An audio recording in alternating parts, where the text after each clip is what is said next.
happening, gang? Back live in studio. This is Truth Radio. No fridge magnets, no Bluetooth headsets, no BS. Just tracking down the truth about the neighborhoods that we call home, straight from the people working and living within them. I'm your host, Jesse Ibanez. And in studio today, we've got my man, Bryan Boorstein, co-founder and owner of San Diego Athletics. And we're trying to get our hands wrapped around New Year's resolutions once and for all. You call it the truth, call it sticking to it, whatever it's going to make you do to actually get to your goals this year.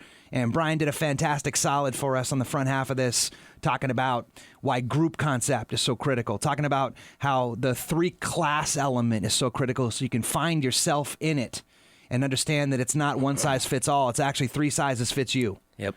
So let's pick up where we left off. We were kind of riffing on the nutrition thing, and I love that plug that you gave to your Facebook wall where Anders wrote that little PDF, that ebook, which you can download. Yep. The critical element of that is that it comes with a spreadsheet.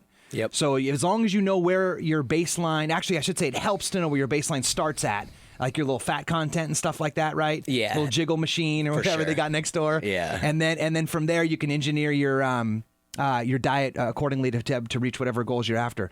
But what about, like, let's kind of get into a little bit. I want to kind of pick your brain, man. You are a master in this capacity. I don't want to go too far over people's heads, but what about like fasting?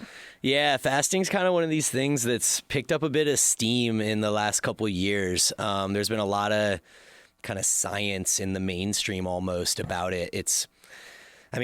I don't know whether everyone hears about it as much as I do, but the whole gluten-free thing, I feel like the fasting thing is almost as big as that for some people within this culture.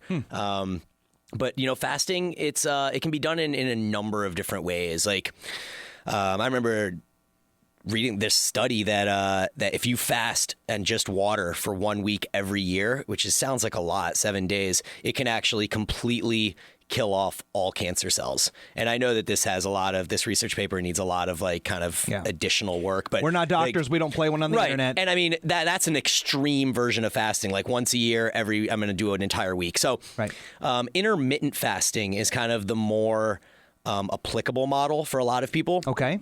And a lot of people are using it for probably 2 primary reasons. One is for body weight control. Okay. And another is for insulin control. Which is interesting on the first one, too, because a lot of times you're told to have, I don't know who, coined this, but little meals throughout the day versus like 2 or 3 big ones, because then your body doesn't freak out and throw all the stuff into fat, right?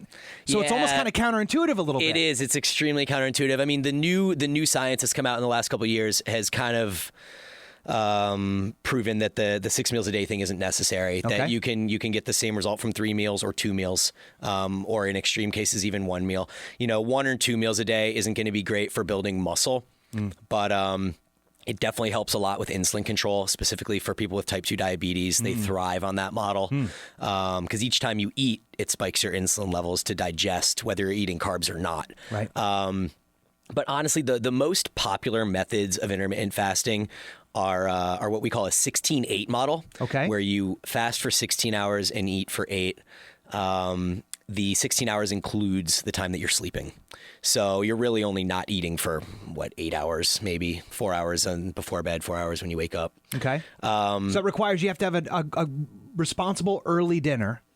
Correct. Yeah. Like 6-ish. If you go to bed at 10, maybe you eat at 6. Yeah. And then not eat a breakfast. And you eat at 10 a.m. And you wait till 10 a.m. Right, exactly. It almost becomes like an early lunch or a brunch type thing. Okay. Now, could you do like a coffee? Would that be okay? Black coffee's fine. You generally just don't want anything that's going to put a calorie into your body or spike your insulin levels. So no bulletproof with the butter. No bulletproof. And I would say that even like if you chew gum or you put any sort of like fake sugars in, like a diet soda or something like that, the sweetness is still going to spike your insulin levels. So it defeats the purpose slightly. Interesting. But yeah, I mean, that would be one model. Another model would be once a week to just do a complete 24-hour fast. That's a little bit more Let me go back to the extreme. intermittent, though, if I can. So there's going to be a little bit of stress put on you because when you wake up, first thing your body's going to be trained to do is say, I want food. Yeah. You want to break the fast, It's going to which take is the whole point of two or breakfast. 3 weeks. Right. I mean, like what they say, 21 days to form a habit. You hope so. Right, exactly. Allegedly. So what's that going to get them, though? So if they're willing to put that pain threshold and install that into their life, what's the benefit? Assuming that you don't then go and pig out in the afternoon and evening because you fasted, okay, then what you're going to do is you're going to control insulin, which will help your body shed body fat. And it's also going to allow you to keep your calories into an 8-hour period. Okay. Such that your body has 16 hours to rest. And the resting part is important too. So aside from the spiking of insulin levels, you're allowing your digestive process to rest. You're letting your organs rest. Yeah, a lot of things. Like if your body is constantly under stress, then you're never going to achieve the results that you want to achieve. And it's not that intermittent fasting is the only way to achieve this, but for a lot of people that have difficulty keeping their portion sizes down, and they might feel like they'd be better off. Yeah. Like maybe you're like, well, when I eat, I want to eat. Like I want to feel full, right? Well, you can't feel full if you're eating 14 hours a day. Like every meal, you can't just be like, oh, I'm so full. But if you're combining your food into an 8-hour window, you could get 2, maybe 3 meals into those 8 hours, and you really could end up being full after each meal. That's fantastic. I think we could probably spend a whole show just on that. But there's more to that, right? Because there's the concept of like flexible dieting. Flexible dieting, yeah. Flexible dieting is the acronym that goes along with flexible dieting is IIFYM. It stands for. Oh man, I'm just blanking out on that right now. If it fits your macros. There you go. If it fits your macros. So macros are protein, carbs, and fat. And basically the goal of flexible dieting is that you know how many protein, carbs, and fat you need to get each day. Yeah. And any way that you want to get those are fine. So a lot of times, like if you're part of this kind of fitness culture and you follow any of these people on like Instagram, you'll see them posting pictures of like a Snickers bar and be like hashtag IIFYM or hashtag flexible dieting, or in some cases like pizza or a Pop-Tarts or whatever it is. And so people get this impression that if you do flexible dieting, you just eat crap all day. But the problem is that if it's flexible dieting, if it fits your macros, you still have to make sure you're getting the right amounts of protein, carbs, and fat. So if I have a meal that's like a piece of Oreo cake and 3 pieces of pizza, sure, I can make that fit my macros, but then the rest of my meals for the day probably have to be like chicken breast and broccoli. So is it worth having the Oreo pie and the pizza so that the other 2 to 3 meals a day you're stuck with chicken breast and broccoli? And if you're like me right now, and you could see, obviously, I mean, this is what happens when you step inside the wizard's den, right? I mean, some of this stuff is just flying up over the top. You need someone who can help kind of guide you through this. So the concept of this is the truth also about New Year's resolutions, right? And so what I would love to imagine is that PDF, that ebook that we talked about, that you can find actually by going to Facebook, San Diego Athletics, and download it's a nominal fee. I think it's less than $10 or something. Yeah. And you can plug all this stuff, follow the 10-page or whatever PDF, and then plug all that stuff in the spreadsheet. Really helps answer these things for you. Oh, for sure. And on top of that, that's what you guys are for too, right? Right. So the concept over at SDA is you guys are experts. You're going to accomplish all these goals for folks through what? Individual consultation and then group accountability. Yeah, for sure. That's one of the big things that we do is we want to make sure that every client and athlete that walks in our door is going to get the experience that they deserve and that they're paying for. So, we have a series of experts on staff.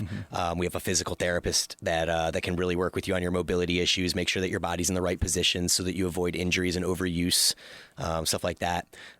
We have an entire team that's great with nutrition. One of our trainers, Jen Ryan, is going through this process of this super advanced nutrition program right now that's based in a flexible dieting IIFYM protocol. We have Justin, who played professional football in Europe, Anders and I, who've been around the strength game for 20 years. And we just want to sit down with everybody and make sure that we are giving them what they want. And if it's nutritional information, great. If it's showing up and finding the right program between our bodybuilding, fitness, and CrossFit programs, the right one for you, great. If you want to make friends, we do pub crawls, and we have Halloween parties and all sorts of other community events where if you're new to the area and, it's hard to make friends when you're an adult. It's not like being in college. And it's a great community environment to be able to show up and find a core group of people that have similar interests to you. Like-minded. That's the key. Like-minded, exactly. And so, it's not that they don't go out and drink and have fun, because that's an important part of life. Right. But it's understanding that if you do things right 80% of the time and you work out hard 5 days a week, or you eat right 5 days a week or whatever it is, and you go out and you have fun with your friends and drink on the weekend, like, that's cool. Just come back on Monday with your friends and hang out again and lift some weights and run a little bit and throw a ball around and be athletic. Find your youth again. And that's a big part of it, too, because I know I've heard you talk about, like, feeding off the energy of others. Yeah. How would you describe that concept? Yeah, I mean, we all know that feeling, right? Where, like, maybe you didn't quite sleep that well the night before, or, maybe you're a little hungover or whatever it is. And you're like, I just have to go to the gym, but I really don't want to. And you walk in and you're like mopey and your head's down. And then you see your friends in there and you start having a conversation and you start getting a little more boisterous and you can see your eyes light up. And suddenly, you go through a warm up and your adrenaline starts flowing and the endorphins are going and now you're ready to work out. Yeah. And so you're able to feed off this energy of your friends. And sometimes it's the opposite, sometimes you're a giver, sometimes you're a receiver. Yeah. And sometimes you need to give the energy, sometimes you need to receive it. And it just kind of depends on the way that the lifestyle and your fluctuations in your life are going. Yeah. And, that also kind of feeds into choosing the right program based in the way that you feel that day. So, like, if you walk in and you didn't sleep well and you're stressed out at work, you probably don't want to go do like a 30-minute conditioning workout where you're huffing and puffing and just dying on during the workout. Maybe that's a day where you just want to go lift some weights and sweat a little bit. Yeah.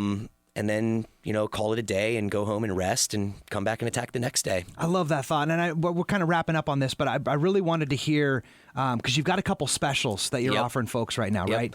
So for anybody, for the New Year special at San Diego Athletics, you can try 2 sessions for free, no questions asked, in our bodybuilding or our fitness program.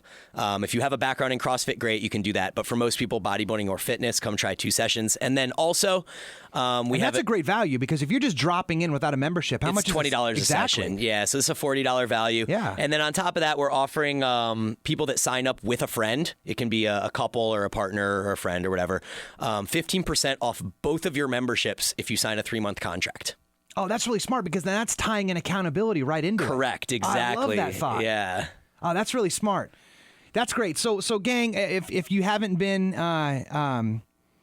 maybe introduced to this concept of, there's the traditional gym and then there's a lot of other great modalities out there, maybe now's the time. And with those great offers that Bryan had mentioned, go check out San Diego Athletics. What's the best way for them to get in touch with you?